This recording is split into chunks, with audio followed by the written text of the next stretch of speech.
Wari Tanabani Haina Changbirakpa Singbu, Manipuri Wari Tunggol na Taram Nokchari. Hostel, boarding, hospital haibasidi laifam khara kalli hainabaduni. Ngasigi wari asidi boarding da tamnabagi matangda asengba thokkiba wari ni. Soikilan kiba pumnamak mayamna ngakpiyu. Wari asi pajaraklage taminarasi. Ai matamduda class 9 tamjari.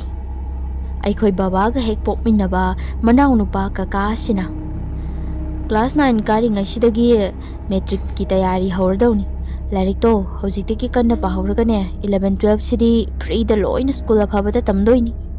Haiduna yamna haibirami. Aikhoi kakashi nahan waidagi hauna larik laishuda thawai yamna yauzaba larik haiba misak amani. Aikhoi ipuna haibi badadi aikhoi kakasidi larik tamlaklibasi free da ngaktani haibi. Adubu laibak laitabadagi sarkargi thabak makti fangjahodre. Maram mayam asina kakana aikhoigi lairik laishugi maramda pautak pirakpasingsidi ima pabungna yamna lumna laujai. Kakana haiba khudingmak tawi. Asumna nongma kakashi laktuna pabungda. Tamo aikhoi thoise class 9 ju karaklabanina lairik sisu khara kanna paba hodaba yararoi boarding da thamkrasi kadi kaibano hairami. Pabungna aisu madui wafamdo khalami banine mache sigi haktaktadi ngamhodre aduna 10 gi result sisu ifa fajahodre yum sida laisalaga angang mayam siga wawa gaga adum langdan leire ado luridi aikhoi swai sidadi boarding afaba mata leitresinine haina hairami. Kakana boarding gidi leire tamo khongnang khongdo aduda coaching center anauba ama hangi. Aina khangba lairik laisuga yamna haiba PhD tawriba angang ama le masu mafamduda oja oyena nahan thengnabadagi hairakpani. Aduga moi coaching center do adugi nakanda building ama leiba aduda satrasu boarding oina lingkhalaga thambajani haiduna hairam. Babana oh adaisu coaching center ama hangboire hoi hoi phadoidi aduda lehenba tabani hairam. Kakana hoi tamo aisu hairamage athubida hairami. Asum tawna numit nini gi matungdadi aibu boarding aduda changnaba haiduna pot chai leisinba horami. Ainadi imada ima ai as boarding sitaga leibasidi yam talliko bit yam laite aikhoi kakasina kai kai dino khangdei wasina jat pusilakani hairami. Imana wathi tawno ibema 10 da position dabu yaruklabadina napana wajarise nogi phana bangakhtani aikhoina silise hairaki. Asumna hau tawduna aisu boarding to the changlami. Aikhoi coaching adudadi satra yami humpu humdra mukti suramgani adubu boarding da leiribadudi aikhoi 10 muktani. Leiribadusu nupa amatta yaude nupi ngaktani. Aikhoina leiribadu second floor dani. First floor dudadi sizinadabi ihang-hangalaga thami. Aikhoi kaadu yamna chawi. Maram asina double decker bed 10 muk tharaga kaaduda aikhoi pulap leibani. Aikhoi kaadu gi hek thangnabada washroom adu leiri. Second floor duda whiteboard ka thetna ka amasu leiri. Hairiba ka asidani hana kids daycare center macha ama oirambani. Adubu ka adudi sizinnadrabanina sololaga thamlami. Asum tawna aina boarding aduda ahanba lakpada aidi pillar leiba kachin sida laini asigi bed si oina laurage haiduna kachin gi bed tu oina laubani. Aina khalisina pillar leirabanina ngatharaga bu phamlasu yamna nungairani sini. Aduga aigadi kanamata tuminaramde.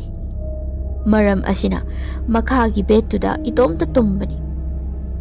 Makha tana aikhoi 10 leiriba singdu ahanbadadi loina nungsi chanana kauna ngangna tawrami. Matamduda Princy kaubi imanabi ama yawi. Madi yamna keba ngawba pamjaba nubi macha ama oirami. maga aikoi coaching du da yauba lamyan ba ko bu nupa amaga su aikoi class haurakpa tha adu da koi nei haiduna wa wa laurami matam du da inkat lakpagi haunabi makoi ani su bench thangnanaga famdana chithi ga inadana khara loinarami asumna tha kharagi matong dagidi makoi ani si saunaraga amuk toknai haiduna tawraki matang asidani aikoi gi marakta thaja kaubi imanabi ama yawi mahaka lamyan basika amuk koinai haiduna tawrakpani thaja su prince su aikoi boarding adu da loina lei asumna makoi ani si maming phau panba yanaramde aikoi boarding adu da nongmasu mimi singju chasi haidan taunarami masida prince na payada mi hun baman bido yaudoiro haina hanglaklami Shrestha kaubi imanabi ama yawi mana prince sma maton ta kamai hundoklamni ma su yawhandradi phajaroye hairami prince na phare phare ma yaudoi taradi ai yauraroi haiduna hut leithokduna kadagi thokki asumna aikoi boarding du da leiriba singdu prince ga punbana punba thaja ga punbana punba tokhai tanarami adubu aidi makhoi ga ka hena mata nakshina ba haido oiramde aigi thokpa adum tawraga leirami matamdo lai Haraoba thani matam masidani aikoi boarding asi tongan ba masak ama olakadori bise matamdo nungsit kanna sitpa matang su oi numitu aikoi mayam si suti laibagi kada magi famungda lairik amamam paiduna oiboy kaiboy loina lainarami matam shida nungsit su huru sitsalakami masida aina noi nungsit sibu ingro aidi inge thongnaw singsi lonjalage yabra haina hanglami makhoi su hoi haiduna yarakki aishu hogatuna thongnaw singdu amamam ta oina thingjanba haurami aina thongduga hek thangnaba thongnaw adu thingjangi haina hek tawbaga thongnawdu matonda safu yamna kanna gam launa thingjalaki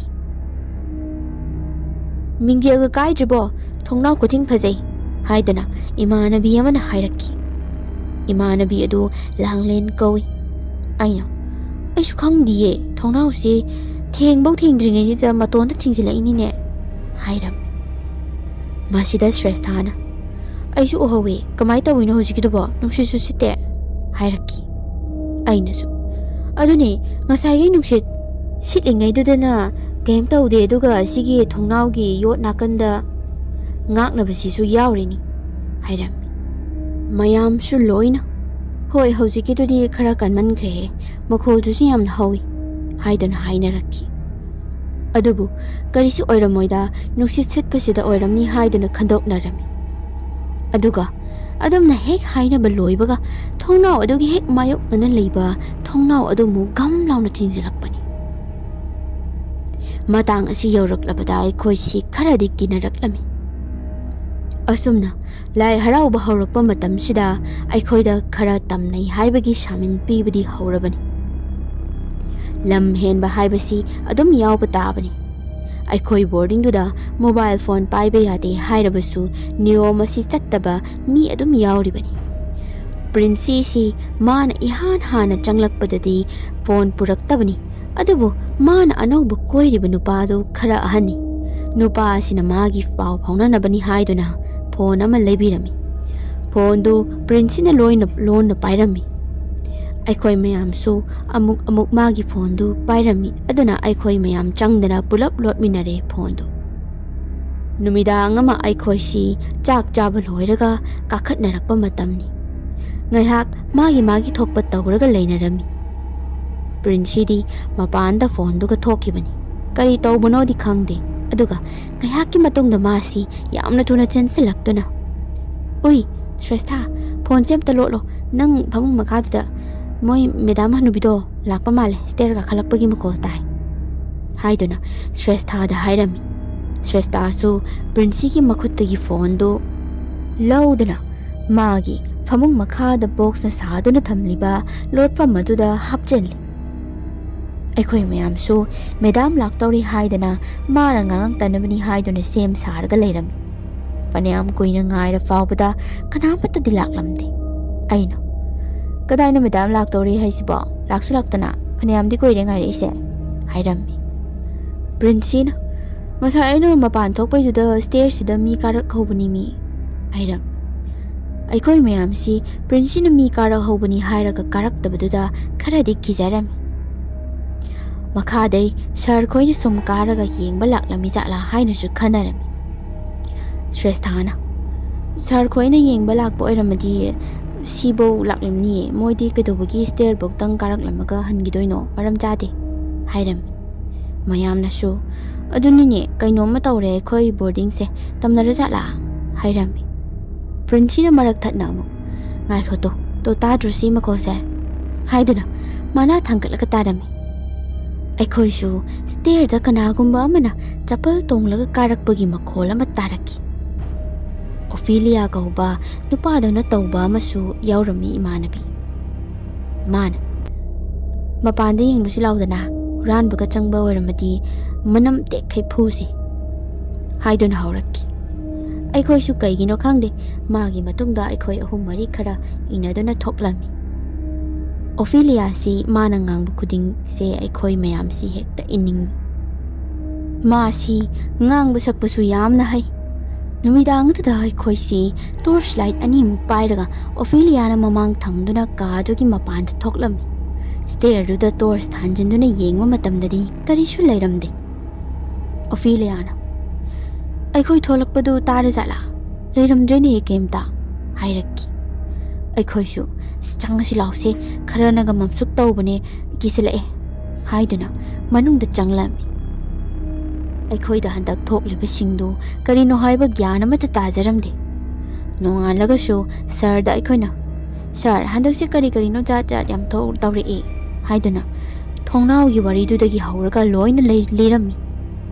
ꯑꯗꯨꯕꯨ ꯁꯔꯅ ꯏꯂꯥꯏ ꯂꯥꯏꯅ "ꯀꯗꯥꯏꯗꯒꯤ ꯚꯨꯠꯅꯣ? ꯅꯣꯏꯒꯤ ꯋꯥꯈꯜꯗꯨ ꯃꯥꯏꯟꯗꯨꯅꯅꯤ. ꯋꯥꯈꯜ ꯄꯪꯈꯟ ꯈꯟꯖꯤꯜꯂꯕꯗꯤ ꯆꯧꯀ꯭ꯔꯤꯗ ꯐꯤ ꯊꯝꯕꯗꯨꯐꯥꯎ ꯚꯨꯠꯅꯦꯅ ꯎꯏ ꯍꯥꯏꯗꯣ ꯑꯗꯨꯅꯤ ꯅꯣꯏꯅ ꯇꯧꯔꯤꯁꯦ" ꯍꯥꯏꯗꯨꯅ ꯍꯥꯏꯗꯣꯔꯛꯂꯝꯃꯤ. ꯑꯗꯨꯕꯨ ꯑꯁꯨꯝꯅ ꯍꯥꯏꯔꯤꯕꯁꯤꯒꯤ ꯃꯇꯨꯡꯗ ꯁꯍꯔꯒꯤ ꯃꯃꯥ ꯍꯅꯨꯕꯤꯗꯣ ꯂꯥꯛꯂꯒ ꯑꯩꯈꯣꯏ ꯐ꯭ꯂꯣꯔꯗ ꯇꯥꯏꯔꯦꯟ ꯄꯣꯡꯐꯥꯏ ꯆꯥꯏꯊꯣꯛꯇꯨꯅ ꯈꯣꯏꯖꯨ ꯂꯩꯈꯥꯝ ꯑꯣꯛꯊꯣꯛꯄ ꯂꯥꯛꯂꯝꯃꯤ. ꯑꯩꯅ ꯍꯧꯖꯤꯛꯇꯗ ꯈꯔ ꯒ꯭ꯌꯥꯟ ꯇꯥꯔꯛꯂꯕ ꯃꯇꯝꯗ ꯈꯜꯂꯛꯄ ꯋꯥꯈꯜꯅꯤ. ꯑꯍꯜ ꯑꯗꯨꯅ ꯑꯩꯈꯣꯏꯅ ꯁꯍꯔꯗ ꯍꯥꯏꯔꯨꯔꯕ ꯃꯇꯨꯡꯗ ꯈꯣꯏꯖꯨ ꯂꯩꯈꯥꯝ ꯊꯥꯗꯣꯛꯄ ꯂꯥꯛꯂꯤꯕꯗꯨꯅ ꯀꯔꯤꯒꯤ? ꯑꯗꯨꯒ ꯁꯍꯔꯅ ꯀꯩꯁꯨ ꯇꯧꯗꯦ ꯍꯥꯏꯔꯒ ꯑꯍꯟꯗꯨꯅ ꯇꯧꯔꯤꯕ ꯃꯌꯥꯝꯗꯨꯅ ꯀꯔꯤ?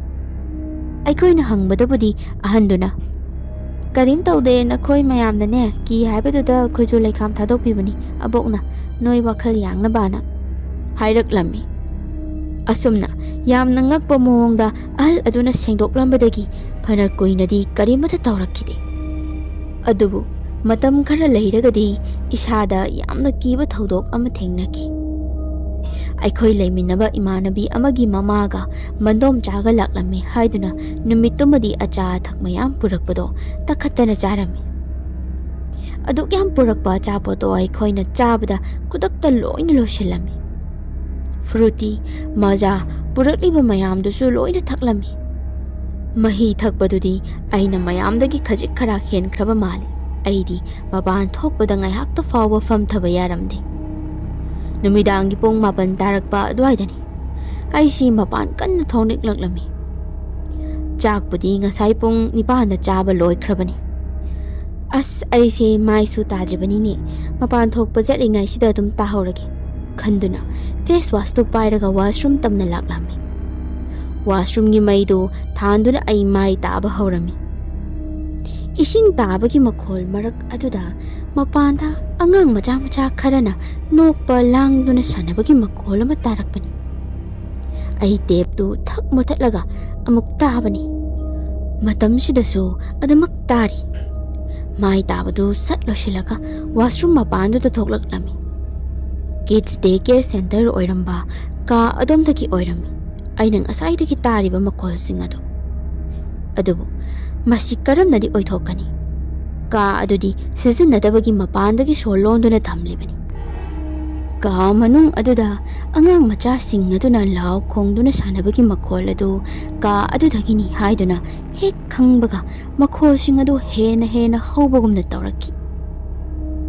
Ai kibadi yamna kirabani mapadu lani khanbada mihun sudrabani adubu ai chattaba yade mayam laiba mafamda chatlabadi ai kiba khara faragani khanduna khongse thangba horaki. Adubu aina khara chatpa horakpasidadi aigi tungsida sorot launa makhol ama taraki. Aisu kari makhol no haibadudi isamak bhab tajade adubu tabadadi kire. Ai asumna ka manungda changduna phamungda kakhatuna koktaina ton fauba faisup supchanduna hiplami. Ai tumthakibasu khanghaude. Aina mit singlakpadadi ahing chap chana oiduna leiramle pung yengbadasu. Ai ngasai khoi tumubagi kok ngauri tawbadu bab hek tarakpaga aigi mathakta leiriba phamung aduda kanagumba amana tumbagi mong tawraki. Adum phamung mathaktuda lengthok lengjin tawrakpan. Aisu kimandana isasi machet ama fawba lengwa ngamlamde. Ado aisu bab men amata tahaudre. Mangak narira natraga chumna kibadagi lengma ngamdrira haibadu. Asumna kina amuk tumthakibana aina mit singlakpadadi ayuk oiramle. Aduga isasisu mai haukai sakataga leiramle. Prinsina changsillaktuna. Thoi nang nasangamdaba male. Aina madamda no yumda call tawbiyo haikibani hairammi. Makha tana aikhoi imaga kakaga oina laklammi. Thabak chatkre haiduna yauraktre babadi. Imaga kakaga su aikhoi sar hoi madam khoi ga wari watai tawnarami. Aisu tanja yenglaga imabu kausinduna. Ima aisida leibasi yamna hainadre si mafamsi yamna tamnai hairam. Imana karino henangbu ngaurabro kaisu tawroi kai zat ki film yam yengono haidra aina hairaki. Aina mo ima asing baini asigi solo laga thamba ka sidaso ngarang angang maja mayam sanabagi makhol tari inine hairam. Imana ibema as tawhaide asingba oiramsu oiramdrasu madui maramdo yam nganglano nangane nungaitre hairamnina ne karamaina di leiba yadawri hairaki. Aisu aina haibaduda ima subab tara male khanki. Asumna imana su kakada haiduna yumda ai isang ngamdabaduna nama lauraga aibu yumda puraklam. Kakadi asengbado khangde imana hairamde. Asumna ai yumda leiraba matungda babada imana hairubadadi mai haukai sauraki. Angang pangai hairaga thajari manang hena ngakre. Noigi namana jana thokpa tawro ai khangdre. Haiduni yamna saurami. Asumna ai numit kharanidi yumda isa kankhatri fawba leirami. Imana aibu akhang ahi ani amani tasu yenghalami aduga chandra ka sukhara sibirami. Imana ibe manungbu nasadu sukhara phakatpadi male. Adaisu noi madam khoina laona phone tawrakpada maha oire. Napasisu ai wangang na bangamdre. Nang boarding da handak irai numit da changnaba tawrasiko hairaki. Aina kaino ima moi boarding do changaroi tamnai hairaga nahandi nangbu hoi haihaudaine hairami. Imana ho aisu changhalaroi si haibani adubu napasina sirage ga yade. Aina karingamige nangsu khara khalaga yengudana hairaki. Aisu wasi tabada yamna sauninglammi. Asima aibu lai ongnadana siro hairo hairami. Imana hai tawhaidene he nangbo nachinda lai tongmani. Aina jantraga sibidana tawriduni karisu tawroi nang nathantane su nate leirido hairaki. Aisu ima nangna khangdabaine mi nang leiraga khangani hairami. Imana su kayim tawroi tawra aga phone tawru noi madam khoiga wari sanage haiduna aibu kidanaba hairami. Asumna aisi tanna boarding aduda amuk changlami. Aina amuk lakpasidari imanabi mayamduna nangbu nahangkai kadawruragi kayada leiruragi habani aikhoidi kibada loire tamnabada leiba ngamdre sida amukka ahing sidana kari no tawrani sarda hairasirana khalamine khoise hairaki. Aina kari tawrino ai chatkringaida haina hanglami. Makhoina wa pumba hairaki. Ibema nang chatkringaidane asigi daycare room se asidagi pungbu thilakpawo angang sanabagi makhonbu tabawo adum taw lairabani adigi nangi phamung sisu tumuranu numidang kanano mana tumbai tapta adum tawi haina mathang hainaraki aisu kapla kasi thakta heknik pani makhoigi wari mayam du tabada aikhoi mayam changdana sharga medam gada aikhoi gi laifam si amada hungbiyu floor si tamnabada yadre haina haijarami adubo aikhoi gi damakta nungai taba khara faubi gadra hairaga noi lairik tamba nahi tamba lakni natro sumba sida kok thadaganu haidra noi gi mamangda leiramba kangu dudi sigumba gi maramda nongmata complain tawrakpa tade noi na kamai tawrino khangden he noi manaramaga wathi warem tawramabati kaya nungai ro he haina jairaki asumna mafam duda laibada aikhoi masen gi maraksida lai pangtong da tongnaraki laisang sade khote haina su lai fawodum phawrami konadi aisu upai leitabadagi imada hairami imana sarda phone tawduna wari ji watai khara sanarami adubu kadawbagi no karino di khangde wari sanabada chumna sanarambadagi khatnarami asumna aidi mafam dudagi thoklakki aigi matungda mathang atai mayam dusu mayumda loina chatna kiduna boarding du ihang hore imana haibada makhoina boarding oiriba mafam du laifam yamna kanba soren thokpa mafam ni hai lai Haraoba Khudinggi mathi fongbani hai hanadagi su makhoi wafam si khangba jani adubu laisang nungsang saduna thamlabadi hanadagi khara hainaba mafam nina mayamna chingnakhini aduna sadra laibiroi haiduna sadabani ngasigidi matang asida wari asi losinjare mathang wari anauba amamuk puduna lakjage